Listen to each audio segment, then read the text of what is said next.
दोस्तों, मैं पढ़ाना चाहता हूँ, मुझे पढ़ाने दो। मई 2015 से मैं उच्च विद्यालय में उच्च माध्यमिक शिक्षक के रूप में कार्यरत हूँ।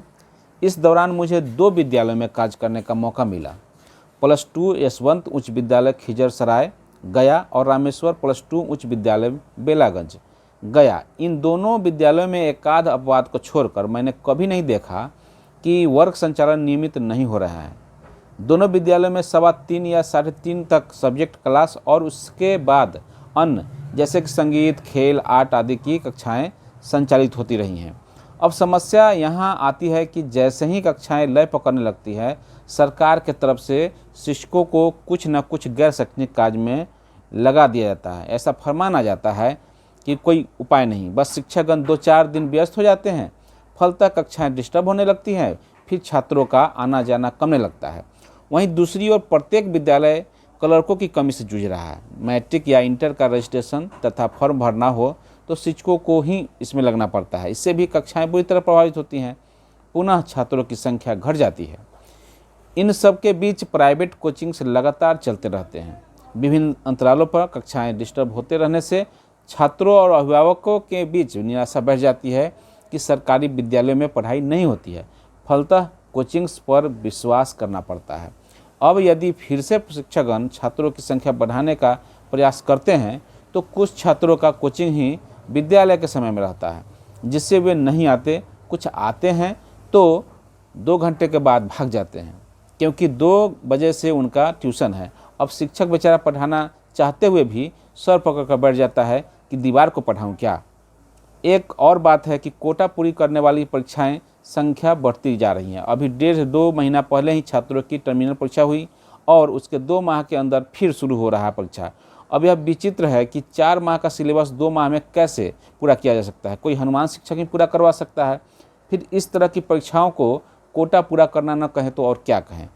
इन सारी बातों को कोई अभिभावक या छात्र सवाल के रूप में लेकर सरकार से प्रश्न नहीं करते, व्यवस्था को मान कर चल देते हैं कि बस ऐसे ही चलता है। लेकिन यही अभिभावक, पत्रकार और तथाकथित प्रबुद्ध जनता दोहरी नीति अपनाते हुए कहते हुए नजर आते हैं कि शिक्षक पढ़ाते ही नहीं हैं।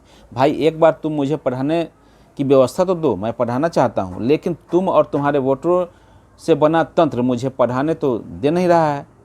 वास्तविकता यह है कि हम सब जनता नहीं बल्कि राजनीतिक गलियारे के दौड़ते भागते समर्थक या विरोधी के रूप में सिर्फ वोटर्स बन गए हैं। सत्ता बनने और बिगड़ने के चुनावी विश्लेषण में अपनी चिंता छोड़ नेताओं की चिंता करने में अपने को समर्पित कर चुके हैं। अपना हानि अपने ही हाथों कराने में लगे हुए हैं। इसलिए इस वीडियो के माध्यम से बस इतना ही कहना चाहता हूं कि सकारात्मक मानसिकता से सकारात्मक सवाल कीजिए और समाज के साथ खुद उन्नति कीजिए। ये जो लेख है ये मनीष कुमार जी के द्वारा लिखा गया है, जो कि गया के शिक्षक हैं, बहुत अच्छे जानकार शिक्षक हैं। तो उनके द्वारा जो लिखा गया है, मैंने अक्षरशः उनके शब्दों को इस वीडियो के माध्यम से कहने का प्रयास किया है।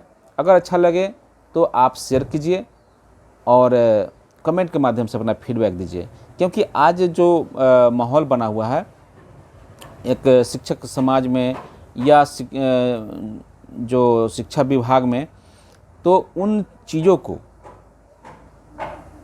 उन झूठी बंधनों को तोड़ने की आवश्यकता है। और जो सरकारी शिक्षा व्यवस्था के तहत जो गलत नीति है, गलत सोच है, उससे तोड़ने की आवश्यकता है। तो इसके लिए हम तमाम शिक्षकों से आग्रह करेंगे कि आप इस वीडियो को ज़्यादा से ज़्यादा शेयर करें। इन्हीं चंद शब्दों के साथ अपनी बातों को यहीं समाप्त करता हूँ। धन्यवाद। जय हिंद, जय भारत, जय शिक्षक।